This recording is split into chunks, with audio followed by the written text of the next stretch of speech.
माया मरी न मन मरा, मर मर गया शरीर, आशा तृष्णा ना मरी, कह गए दास कबीर।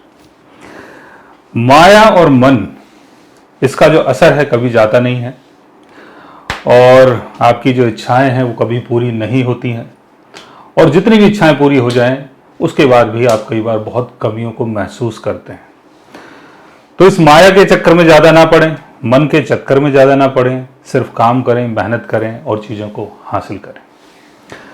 सो गाइस, आज का टॉपिक लेते हैं और आज का जो टॉपिक है वो है बच्चों को लेके।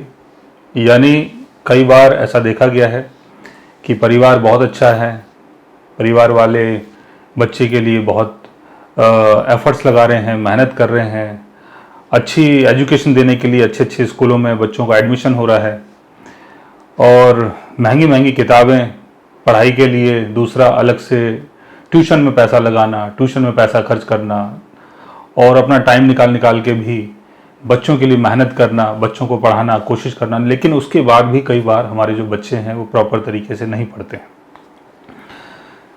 तो इसका क्या सॉल्यूशन है? क्योंकि जो आने वाली जो जनरेशन है वो हमारे देश का भविष्य है। अगर हमारे बच्चे प्रॉपर तरीके से नहीं पढ़ेंगे, एजुकेशन को नहीं प्रॉपर तरीके से समझेंगे या पढ़ाई अच्छे से नहीं करेंगे तो हमारा जो भविष्य है वो कैसा होगा और बच्चों का भविष्य कैसा होगा। इसके लिए आपको अपने पहले बर्थ चार्ट को देखना है, दूसरा जो भी आपका बेबी है उसके बर्थ चार्ट को भी देखना है। अपने बर्थ चार्ट में आप ये देखें कि 5th हाउस के लॉर्ड की पोजीशन क्या है, क्योंकि 5th हाउस का संबंध आपके फर्स्ट चाइल्ड से है, 7th हाउस का संबंध आपके सेकंड चाइल्ड से है, 9th हाउस का संबंध आपके थर्ड चाइल्ड से है। तो ऐसे में आप ये देखें कि 5th हाउस का लॉर्ड कहां पर है, 7th हाउस का लॉर्ड कहां पर है और 9th हाउस का लॉर्ड कहां पर है। 5th हाउस का लॉर्ड अगर केतु के साथ प्लेस्ड हो, केतु की प्लेसमेंट अगर 5th हाउस में हो, केतु का एस्पेक्ट अगर 5th हाउस के लॉर्ड के ऊपर पड़ता हो, 5th हाउस में राहु की प्लेसमेंट हो, शनि की प्लेसमेंट हो या राहु शनि 5th हाउस के लॉर्ड के साथ कहीं पर प्लेस्ड हो, 5th हाउस का लॉर्ड अगर कंबस्ट हो गया हो, रेट्रोगेशन में हो, 6th हाउस में हो, 8th हाउस में हो, 12th हाउस में हो, राहु शनि केतु के साथ हो या कोई वक्री प्लेनेट आपके 5th हाउस में हो या 5th हाउस का लॉर्ड किसी वक्री प्लेनेट के साथ कहीं पर प्लेस्ड हो, तब ऐसा देखा गया है कि जो आपकी पहली संतान होती है वो पढ़ाई में ज्यादा इंटरेस्ट नहीं लेती है। यह भी हो सकता है कि उनके अंदर बहुत ज्यादा नॉलेज हो, बहुत ज्यादा समझदार हो, लेकिन पढ़ने में इंटरेस्ट नहीं है, गेम खेलने में इंटरेस्ट है, खेल कूद में इंटरेस्ट है, लेकिन पढ़ाई में इंटरेस्ट नहीं है। तो ये आप अपने बर्थ चार्ट में देखें कि 5th हाउस के लॉर्ड की पोजीशन क्या है। वैसे ही आपको 7th हाउस को देखना है, 9th हाउस को देखना है और आपके 11th हाउस को देखना है। अब हम बच्चे की बात करते हैं। अब बच्चे के चार्ट में ये देखें कि उसके 5th हाउस के लॉर्ड की पोजीशन क्या है। अगर 5th हाउस का लॉर्ड कंबस्ट है, वक्री है, रेट्रोगेशन में है, 6th house, 8th house, 12th house में है, केतु के साथ है, राहु के साथ है, शनि के साथ है, राहु शनि केतु अगर उसको देख रहे हैं उसके मून चार्ट में, उसके चलित चार्ट में, उसके लगन चार्ट में, तो एजुकेशन से संबंधित चीजों को लेकर प्रॉब्लम आएगी, क्योंकि बच्चे का जो इंटरेस्ट है वहां पर नहीं है। 5th हाउस का लॉर्ड अपने एग्जल्टेशन में है, अपने ऑन साइन में है, तो इसका मतलब यह हुआ कि बच्चा आपका बहुत समझदार है। लेकिन केतु अगर वहां पर बैठ गया है या राहु की प्लेसमेंट अगर वहां पर है या शनि वहां पर बैठा हुआ है तो बच्चे का पढ़ाई में इंटरेस्ट नहीं है या बच्चे को बहुत ज्यादा फियर महसूस होता है।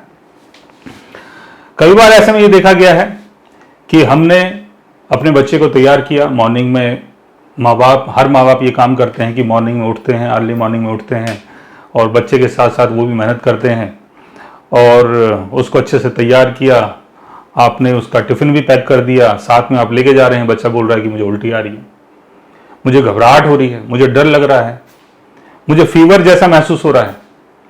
तो ये सारी चीजें कई बार देखता है इंसान कि ये हो क्या रहा है। कोशिश तो मैं कर रहा हूं, मेहनत तो मैं कर रहा हूं, पैसे भी खर्च कर रहा हूं, लेकिन बच्चा पढ़ाई क्यों नहीं कर रहा। तो बहुत सारे माँ बाप इन सब चीजों के लिए बहुत ज्यादा परेशान हैं। इन सब चीजों को जब वो देखते हैं तो उनको लगता है कि बच्चे का फ्यूचर आगे कैसा होगा। और कुछ माँ बाप तो बहुत ज्यादा इमोशनल होते हैं, उनका आपस में ही लड़ाई झगड़ा शुरू हो जाता है। पिता कहता है कि तुम्हारे चक्कर में हुआ है, माँ कहती है कि तुम्हारे चक्कर में हुआ है। माँ बोलती है कि आप बच्चे को सुधारो, पिता कहता है कि तुम बच्चे को सुधारो, क्योंकि मैं काम करता हूं, बाहर की चीजों को देखता हूं, घर का जो भी काम है वो तो तुम्हारा है। लेकिन मां बोलती है कि बच्चा जो है मेरी बातों से इंप्रेस नहीं होता या मेरे कंट्रोल में नहीं आ रहा है, तो आप इसको कंट्रोल करें। आप इसके फादर हैं। फादर कहते हैं कि भाई मैं क्या करूं, मेरा बच्चा है, मैं इसको मार पीट तो नहीं सकता, और कितना मारूं इसको, मार मार के कितना पढ़ाऊं इसको। यानी वही वाली बात हो गई कि हमारी जो गाड़ियां होती हैं, जैसे कई बार आपने देखा है, कार आपके पास है, मोटरसाइकिल आपके पास है, एक होता है धक्का स्टार्ट, एक होता है सेल्फ स्टार्ट।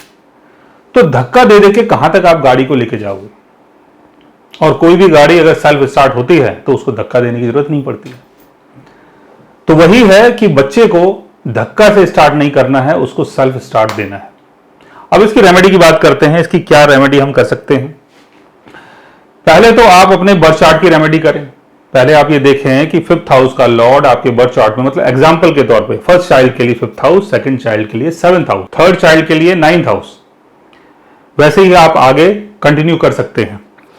तो पहले आप ये देखें कि 5th हाउस का लॉर्ड किस पोजीशन में है। 5th हाउस का लॉर्ड अगर वीक हो गया है, 6th house, 8th house, 12th house में है, तो 5th हाउस से संबंधित चीजों की रेमेडी करें, यानी 5th हाउस की चीजों का दान करें। मतलब जो ग्रह है उसका दान करना है। जैसे सूर्य है तो गुड़ और गेहूं का दान करें। 5th हाउस में केतु की प्लेसमेंट है, ब्लैक एंड व्हाइट डॉग को फीड करें, स्ट्रीट डॉग को फीड करें। 5th हाउस में शनि की प्लेसमेंट है तो शनि की रेमेडी करें। राहु की प्लेसमेंट है तो राहु की रेमेडी करें। तो इस तरीके से आप कर सकते हैं। दूसरा, एक मंत्र का आपको जाप करना है। मंत्र यह है, ओम गोपालाय उत्तर ध्वजाय नमः। इस मंत्र का आपको जाप करना है। आप डेली इस मंत्र का जाप करें। साथ में अपने बच्चे का चार्ट देखें कि उसकी कुंडली में 5th हाउस के लॉर्ड की प्लेसमेंट क्या है। 5th हाउस का लॉर्ड अगर वीक हो रहा है तो उसकी रेमेडी करें, चाहे जेमस्टोन के थ्रू करें या मंत्रों के थ्रू करें। उसकी प्लेसमेंट अगर 6th house, 8th house, 12th house में है तो 5th हाउस का जो भी ग्रह बनता है उसका दान करें। राहु की प्लेसमेंट अगर 5th हाउस में है तो पीकॉक फेदर यानी मोर का पंख उसकी किताबों के बीच में रखें, उसके बैग में रखें, ताकि बच्चे को थोड़ा राहु के कारण जो परेशानी हो रही है उससे बच्चा थोड़ा सा इंप्रूव कर सके। शनि की प्लेसमेंट है तो शनि की चीजों का दान करें या शनि की रेमेडी करें। तो इस तरीके से आप ये चीजें मैनेज कर सकते हैं कि आपका बच्चा अगर पढ़ाई नहीं कर रहा है और आपके चार्ट में भी अगर कोई ऐसी प्रॉब्लम आ रही है तो इस मंत्र के द्वारा ओम गोपालाय उत्तर ध्वजाय नमः, इस मंत्र का अगर आप जाप करते हैं, आपका बच्चा भी अगर इस मंत्र का जाप करे तो बहुत अच्छी बात है। साथ में और भी ग्रहों की अगर आप रेमेडी करते हैं तो हो सकता है कि आगे चल के कुछ ना कुछ इंप्रूवमेंट जरूर आएगा। सो गाइस, आज मैंने आपको बताया एक ऐसे टॉपिक के बारे में जिसको लेके आम इंसान बहुत ज़्यादा परेशान है। मोस्टली जो मदर और फादर होते हैं अपने बच्चे को लेकर बहुत ज़्यादा परेशान होते हैं। अगर आप भी जानना चाहते हैं किसी ऐसे योग के बारे में या ग्रहों की प्लेसमेंट के बारे में, या कोई प्रॉब्लम अगर आपके साथ चल रही है, तो उसके लिए आप हमारे चैनल को सब्सक्राइब कर सकते हैं। और अगर आप हमसे बात करना चाहें, कंसल्ट करना चाहें, पर्सनली हमसे मिलना चाहें, तो आप हमारी वेबसाइट के थ्रू, हमारे ऐप के थ्रू हमसे मिल भी सकते हैं, बात भी कर सकते हैं, और गाइज आप हमसे कंसल्ट भी कर सकते हैं। So guys, take care, love you all and good bye.